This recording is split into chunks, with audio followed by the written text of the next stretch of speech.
চলেন ওয়েস্ট বেঙ্গলের নির্বাচন নিয়ে একটু বলতে চাই। ওয়েস্ট বেঙ্গল নির্বাচনটা হয়ে গেছে। এখন সেখানে বিজেপি সরকার গঠন করতে যাচ্ছে। অনেকদিন যাবৎ সেখানে তৃণমূল সরকার ছিল, মমতা ব্যানার্জী। এখন কথাটা হচ্ছে শুভেন্দু মানুষটা কেমন?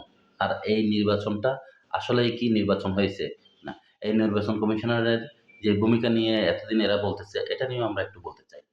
আর সেখানে বড়, বড় যারা সাংবাদিক মাধ্যম, সংবাদ মাধ্যম তারাও এই বিষয় নিয়ে বলতেছে, সেটা নিয়েও একটু বলতে চাই।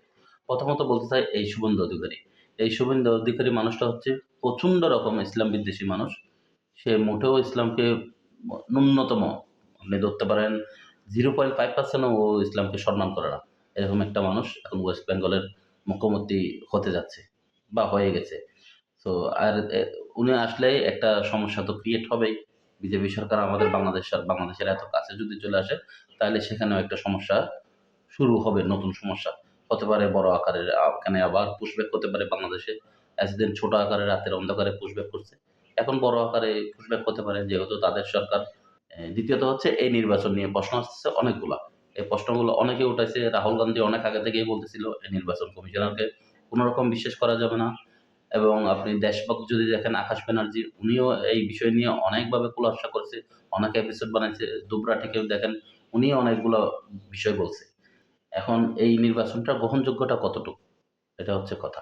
এই গ্রহণযোগ্যতা আপনি মাপতে পারেন যেহেতু নির্বাচনটা এই সবাই বলতেছে বড়, বড় যেসব গণমাধ্যম, নিরপেক্ষ গণমাধ্যম আছে সবাই বলতেছে এই নির্বাচনে সূক্ষ্ম কারচুপি হয়েছে।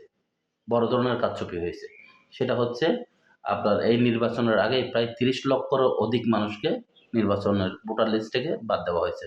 যারা এর আগে অনেক নির্বাচনে তারা ভোট দিছিল, নিজস্ব মতামত দিছিল, ভোটার লিস্টে ছিল, সবকিছুই ঠিক আছে। এদের মধ্যে বেশিরভাগ টার্গেট করা হয়েছে যারা মুসলিম ছিল। যারা মুসলিম ছিল তাদেরকে বেশিরভাগ টার্গেট করা হয়েছে। অর্থাৎ যেই ভোটগুলা বেশিরভাগ ভোটগুলা তৃণমূল কাছে যাওয়ার কথা ছিল, অর্থাৎ মমতার কাছে, সেগুলোকে তারা কেটে ফেলে দিছে। এই একটা প্ল্যানের মাধ্যমে এখানে শুভেন্দু বা বিজেপি চলে আসছে। আর বিজেপি আসার কারণে এই বাংলাদেশের মানুষের বা বাংলাদেশের সরকারের সাথে এখন অন্যরকম কিছু খেলতে চাইবে। দেখবেন এখানে সমস্যাটা আরো জটিল হয়ে যাচ্ছে। এতদিন শেখ হাসিনা ছিল এই দেশের সরকার আর ভারতের সাথে একটা লিয়াজু করে চলছে। পুতুল সরকার ছিল শেখ হাসিনা বাংলাদেশে। এখন দেখবেন বাংলার পাশে যখন এই ওয়েস্ট বেঙ্গলে যখন বিজেপি সরকার চলে আসছে, এখন দেখবেন বিজেপি আর এই মিলে পুরো বিষয়টা দেখবেন অনেক বড় আকারে ম্যাসিভ আকার ধারণ করতেছে।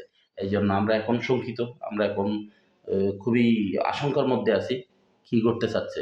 আর এই সরকারকে বাংলাদেশ সরকারকেও আমরা অনুরোধ করব এই বিষয়টাকে ভালোভাবে ট্যাকল দেওয়ার জন্য, এই বিষয়টাকে খুব সিরিয়াসলি নেওয়ার জন্য। এখন থেকে ভারতের সাথে আমাদের নেগোসিয়েশন, আমাদের হিসাব-কিতাব নতুন করে করতে হবে। আর এটা যদি সরকার করতে ব্যর্থ হয়, তাহলে এই বাংলার মানুষকে আবার খেসারত দিতে হবে। ধন্যবাদ।